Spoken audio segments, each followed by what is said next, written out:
تو اسی سلسلے میں آج میں ہوں مولانا طارق مسعود صاحب، مفتی طارق مسعود صاحب کے ساتھ. ان سے پوچھوں گا.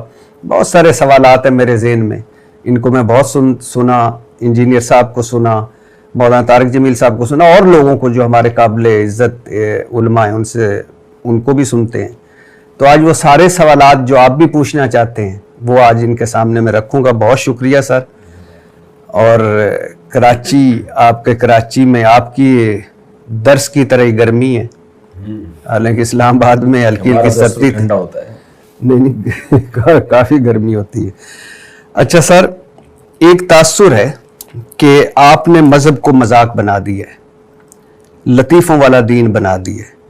آپ اکثر غیر متعدد گفتگو کرتے ہیں، اور یہ سب کچھ کرتے ہیں نام کے لیے، پیسوں کے لیے، اور اپنی مشہوری کے لیے، مطلب ذاتی تشہیر کے لیے. اور ایک مولانا صاحب کو میں سن رہا تھا تو وہ کہہ رہے تھے شغلی مولوی. تو آپ کو شغلی مولوی کہا جاتا ہے، صحیح. کیوں؟ یہ باتیں زیادہ تر وہ لوگ کرتے ہیں جو شارٹ کلپس دیکھ رہے ہوتے ہیں، جو 1.5 گھنٹوں کے بیانات میں سے 1 منٹ کا، آدھا منٹ کا کلپ نکال کے وائرل کرتے ہیں. میرے جو جمعے کے اور اتوار کے بیان ہوتے ہیں 1.5 سے 2 گھنٹے کے بیان ہوتے ہیں وہ. تو یہ ہو نہیں سکتا کہ 1.5 گھنٹہ لطیفے ہی سناؤں میں، جی، اور مذہبی طبقہ پھر اس کو سن رہا ہو. لطیفوں کے لیے بہت سارے کامیڈین پڑے ہوئے ہیں. ہاں، جب آپ کسی کی بات سے 1 منٹ کا یا آدھا منٹ کا صرف لطیفے والا کلپ نکال کے لائیں گے تو پھر ظاہر ہے یہی امیج جائے گا کہ یہ صرف لطیفے ہی سناتے ہیں. تو ایسا نہیں ہے کہ 1.5 گھنٹے کے بیانات اگر لوگ اور دوسرا یہ کہ ہمارے چینل پہ جو ہے ہم نے اسٹرائکیں نہیں دیتے، سب کو اجازت دی ہوئی ہے. تو ہر آدمی اپنی مرضی کی چیز نکال رہا ہے، تو اس سے یہ امیج جاتا ہے کہ شاید یہ لطیفے ہی میں سنا رہا ہوں، اس کے علاوہ کچھ نہیں سنا رہا.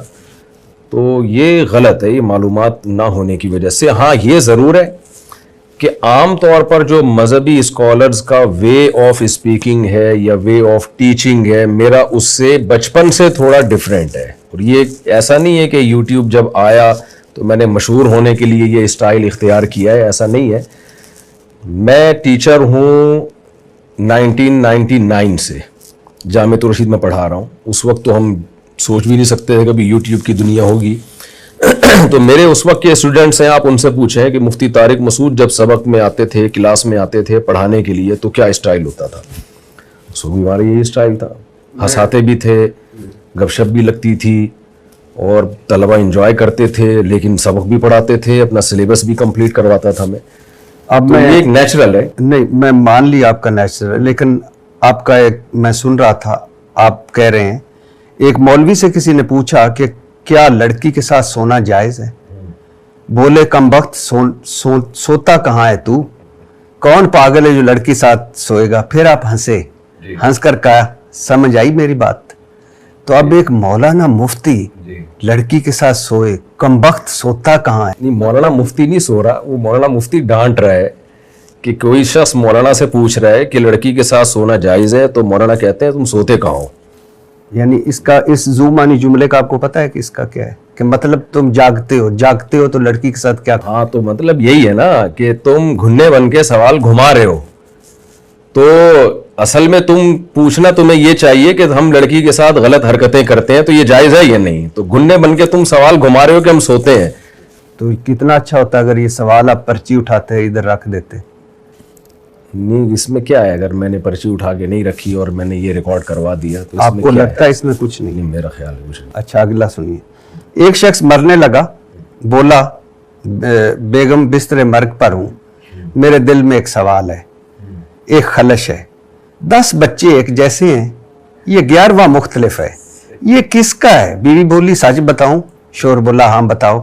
بیوی نے کہا صرف ایک ہی تیرا ہے، باقی جو 10 ہیں یہ جو سیم ہیں یہ تیرے نہیں ہیں، یہ کسی اور پھر آپ ہنستے ہیں. کئی بیڑا غرق کر دیا. پھر نہیں، میں آپ سنا دیجیے گا. پھر اور پھر آپ کہتے ہیں یہ کسی اور پھر آپ ہنستے ہیں اور کہتے ہیں یہ کہیں اور سے ڈاؤن لوڈ کی ہیں. صحیح. اب آپ لطیفہ یہ سنا دیجیے ذرا. نہیں دیکھیں وہ ایسے نہیں ہے، اور پہلے سیاق و سباق کیا ہے. جب دیکھیں ایسے کوئی لطیفہ اٹھا کے, جب آپ ایسا تو نہیں ہے کہ میں آیا کیمرہ رکھا اور میں لطیفہ سنا کے نکل گیا, پیچھے بیان کیا چل رہا ہے, سوسائٹی میں کیا ہو رہا ہے, اس کو ایکسپلین کرنے کے لیے انسان لطیفے سناتا ہے.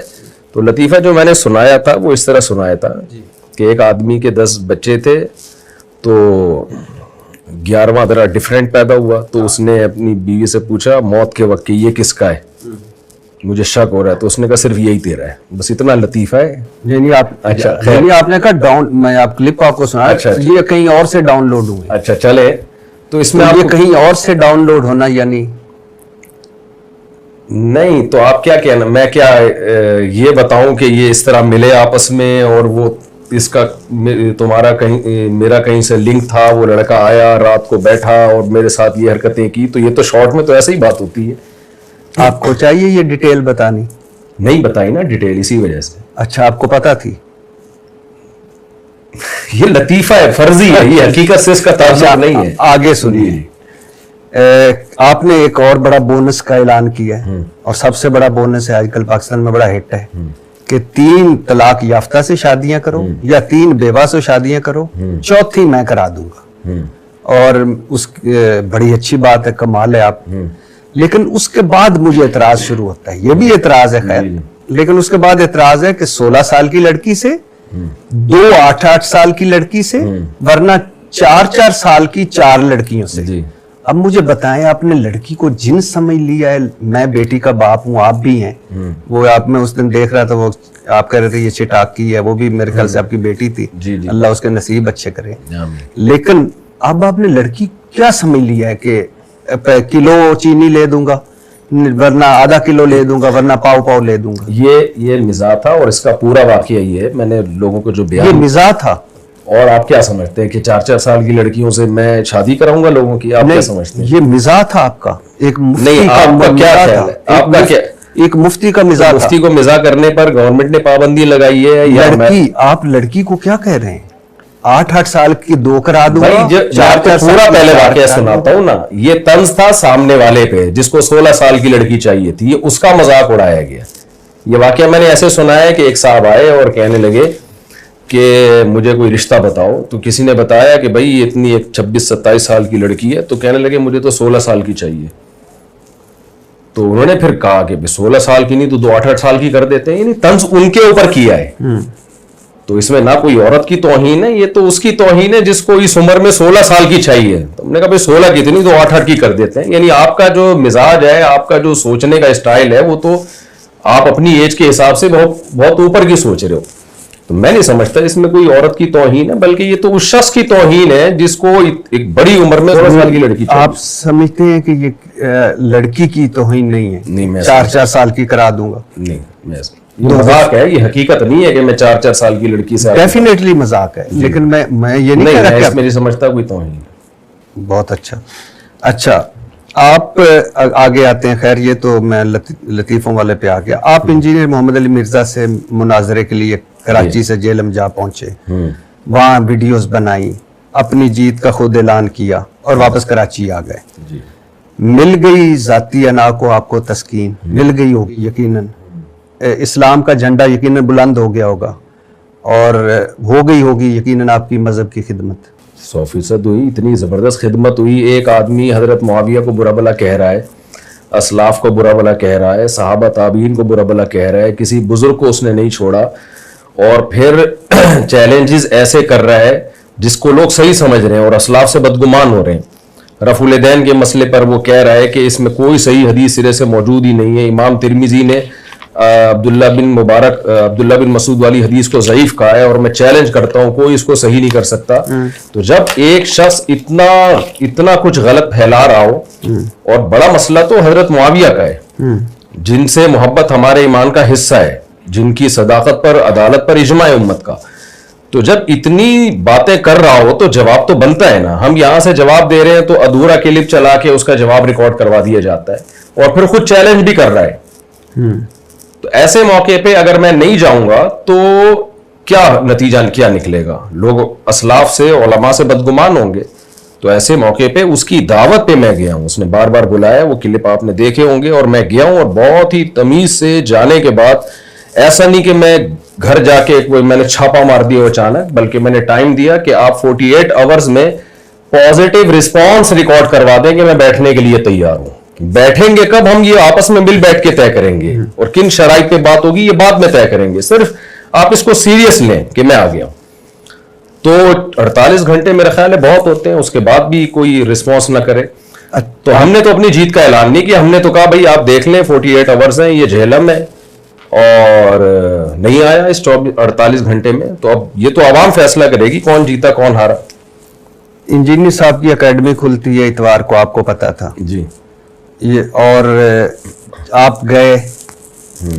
میں تو اب لفظ چوری چھپے تو نہیں استعمال کرتا, اور وہاں ان سے بجائے اس کے کہ یہاں سے ٹیلی فون کرتے انجینئر صاحب کو کہ آپ بھی عالم ہیں, میں بھی مفتی ہوں, چلو آپ اسلام کا تبلیغ تو کر رہے ہیں, تو آئیں مل کر بیٹھ کر ہم ایک کمرے میں بیٹھ کر طے کر لیتے ہیں, کیونکہ اس طرح اسلام کی خدمت ہوگی اگر ہم کسی ایک متفقہ چیز پہ پہنچیں گے. آپ نے فون یا میسج کرنے کے بجائے چوک پر کھڑے ہوئے اور ایک ویڈیوز بنائی, اور پھر اس کو پھینکا, اور پھر اس کے بعد واہ واہ ہوئی, جے کار ہوئی, اور پھر اس کے بعد آپ تشریف لے آئے. تو اب مجھے بتائیے کتنا فرق پڑا اسلام کو اس ساری. اگر انجینئر صاحب بھی مجھے کال پہ کہتے ہیں نا کہ آپ جہلم آ جائیں اور ہمارے ساتھ بیٹھیں اور اس دن آ جائیں, اس ٹائم پہ آ جائیں, تو میں بھی کال پہ بات کر لیتا, ان سے SMS پہ بات کر لیتا. انہوں نے تو ببانگے دہل ایک ویڈیو ریکارڈ کروائی, اور ایک بار نہیں بار بار, کہ ان کے پاس قیامت تک کے لیے ٹائم ہے, جب چاہیں یہ آ جائیں اور میری کرامت ہوگی, یہ کبھی بھی نہیں آئیں گے. تو یہ ساری باتیں اگر وہ مجھ سے پرسنل کر رہے ہوتے تو میں پرسنل کرتا. جب ایک آن دا ریکارڈ ایک میڈیا پہ یوٹیوب چینل پہ ایک بات چل رہی ہے, تو باقی ساری باتیں بھی چینل کے تھرو ہی ہوں گی, باقی ساری باتیں بھی یوٹیوب پہ ہوں گی. تو ایک آدمی اگر مجھ پہ الزام لگائے, فون پہ مجھے کہتا ہے آپ برے آدمی ہو, تو میں فون پہ ہی جواب دوں گا. لیکن اگر وہ یوٹیوب پہ کلپ بنا کے ریکارڈ کرا دیتا ہے, تو پھر آپ بتائیں اخلاقیات کا تقاضا کیا ہے.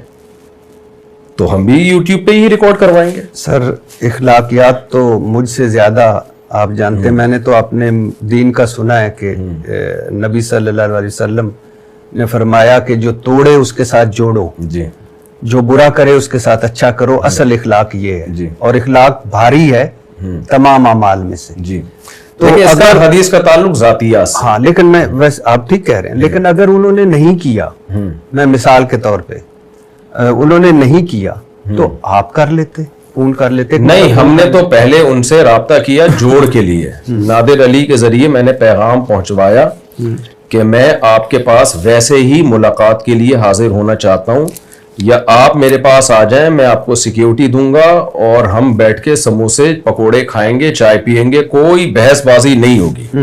یہ نادر علی اس پر گواہ ہے.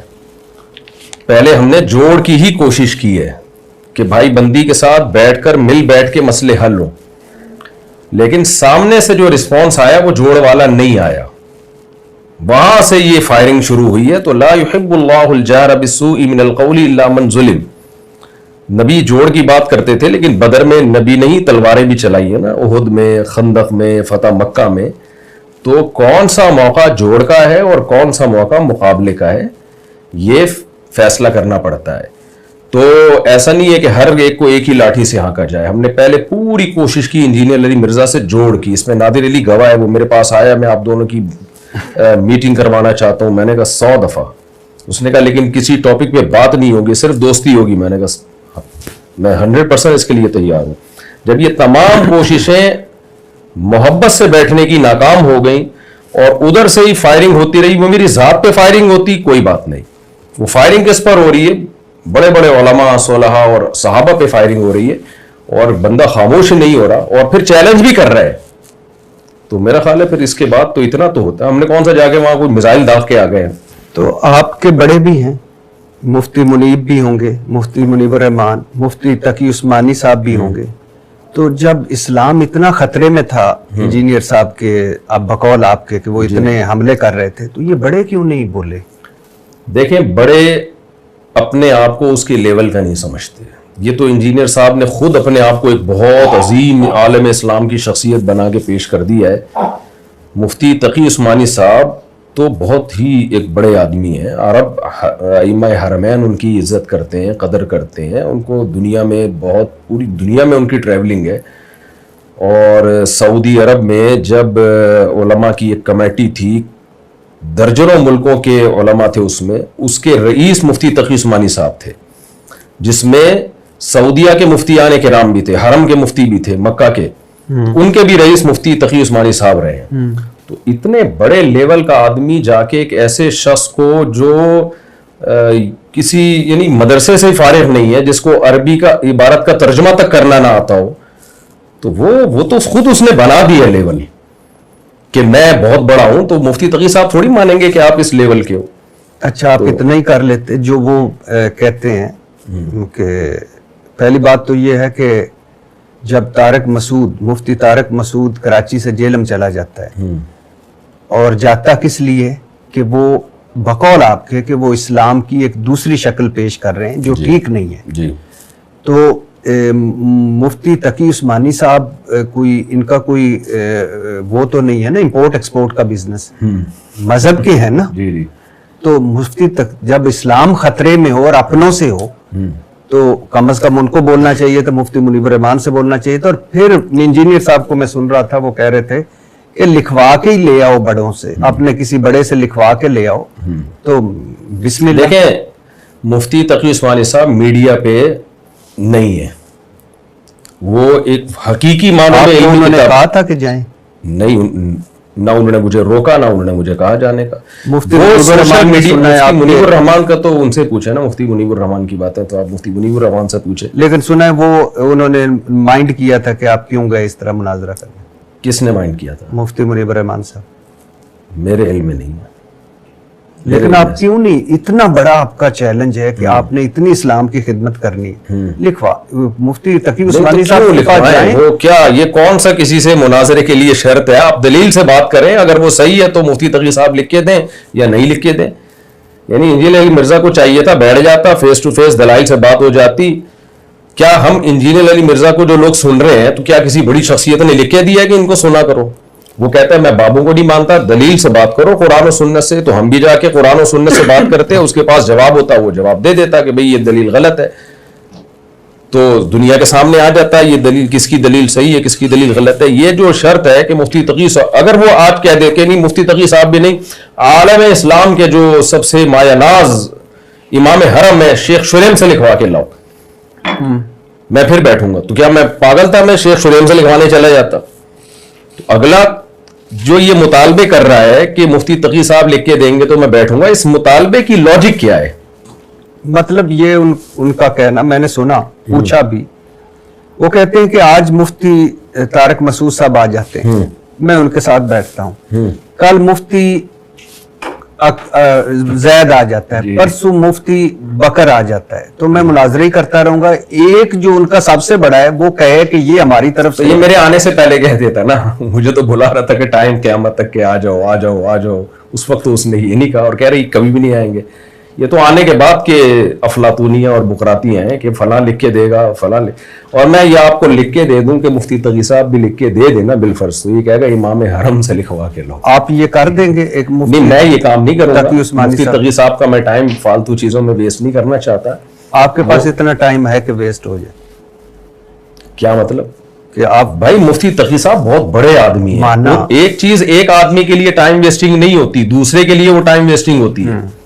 ہر شخص کا ایک لیول ہوتا ہے نا.